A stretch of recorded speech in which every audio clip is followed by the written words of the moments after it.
More reactions have continued to trail the announcement of the much-awaited ministerial list of President Bola Tinubu. On the list are former governors of Rivers, Kaduna, Ebonyi and Jigawa states. 7 women were also among the 28 nominees read by the President of the Senate, Godswill Akpabio. National Assembly correspondent Tijiswadoye reports. The Senate suspends its standing rule to admit a special visitor into the chamber. The Chief of Staff to Mr. President, Femi Gbajabiamila, is ushered into the Senate's plenary session to present President Tinubu's list of ministerial nominees. Reading taken. President of the Senate, Senator Godswill Akpabio, then proceeds to call out the 28 names of the ministers designate as contained in the executive communication.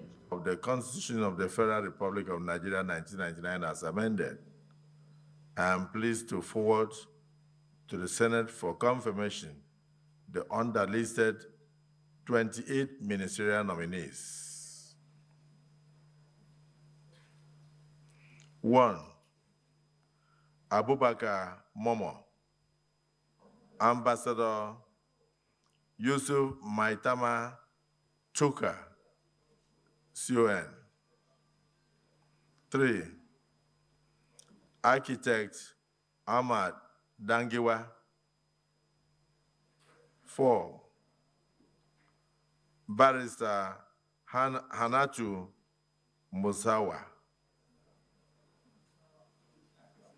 5. Chief Uche Naji. 6. Dr. Beta Edu. Reacting to the content of President Tinubu's ministerial nominees, lawmakers commend the president for meeting the deadline. However, they say the screening of the nominees would not be business as usual. I believe that by this weekend, we'll have the CVs. But I'm personally pleased with the caliber of men and women that have been nominated. But we can only conclude when we screen them. And if we find them worthy, why not? We'll confirm them. If we don't find them worthy, we're not going to confirm them. Our business is to screen them, and then those who will be able to pass our screening should take a bow. All these names you submitted, what are they going to do? Let's not approve people to become ministers and we take square pegs and put in round holes. We want to match them with their capacities. The Senate has a tradition that if you're once a senator, you would have been screened to become a senator, and so that suffices. But in any case, it doesn't stop any senator from asking the relevant questions where it becomes necessary. At the nick of time, President Bola Tinubu's ministerial list got to the National Assembly, but the wait is not over yet as more names will be sent in due course. Also, the ball is now in the court of the Senate to screen these ministers and allow President Tinubu inaugurate the Federal Executive Council. Tijiswadoye News, Abuja. Leaders of the All Progressives Congress in Taraba State have commended President Bola Tinubu for nominating former acting governor of Taraba, Sani Danladi, as minister. The group led by David Jimkuta says the party is optimistic that the 28 nominees will work to improve Nigeria in all aspects. The problem of Nigeria is not a problem of yesterday. It's an ancient problem that I believe those people that they were nominated, Mr. President have confidence in them to bring about the dear needs, the dear change that Nigeria are yearning for. I can assure you, those nominees, they will not disappoint Nigerians and the Mr. President and our party. At the Green Chamber of the National Assembly, about 134 standing committees have been inaugurated for oversight functions of the Parliament. Speaker Tajuddin Abbas charged the committees to prioritize national interest above personal desires. National Assembly correspondent Jokia Disa has more. After about 45 days in the life of the 10th House of Representatives, it now has the full complements of 134 standing committees. In his speech just before unveiling the leadership of the committees, Tajuddin Abbas calls on his colleagues to promote peace, order, and national interest as they settle down to work.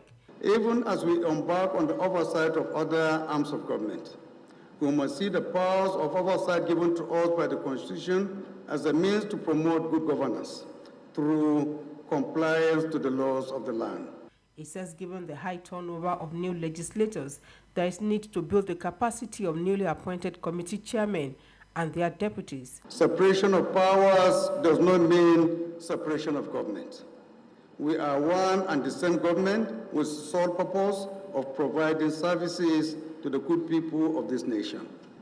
We remain committed to a harmonious working relationship with the executive in order to deliver on the mandate of the people. However, we will not fail to bring full legislative powers to bear on recalcitrant NDAs. Then comes the moment members have been waiting for. Appropriation Committee. We have Honorable Abubakar Bichi as the chairman, Honorable Idu Igarwe, PDP, Ebonyi as his deputy. Constitutional Review, Honorable Benjamin Kalu. Former Deputy Speaker Hamed Wasi chairs the Committee on Federal Character. Former House Leader Halazana Dodogwa is now chair, Committee on Petroleum Upstream.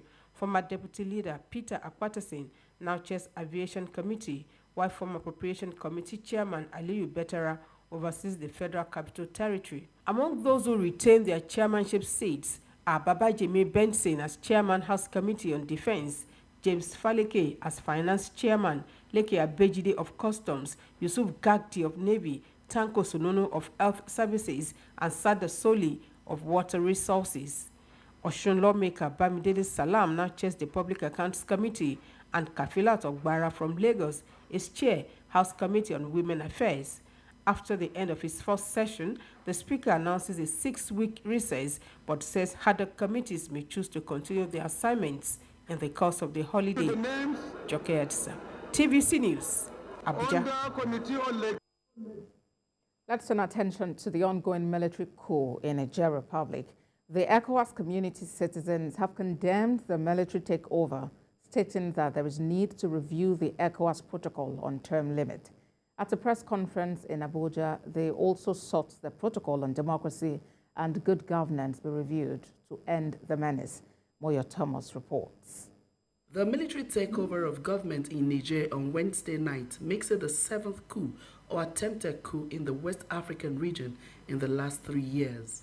5 of the attempts were successful, 2 failed.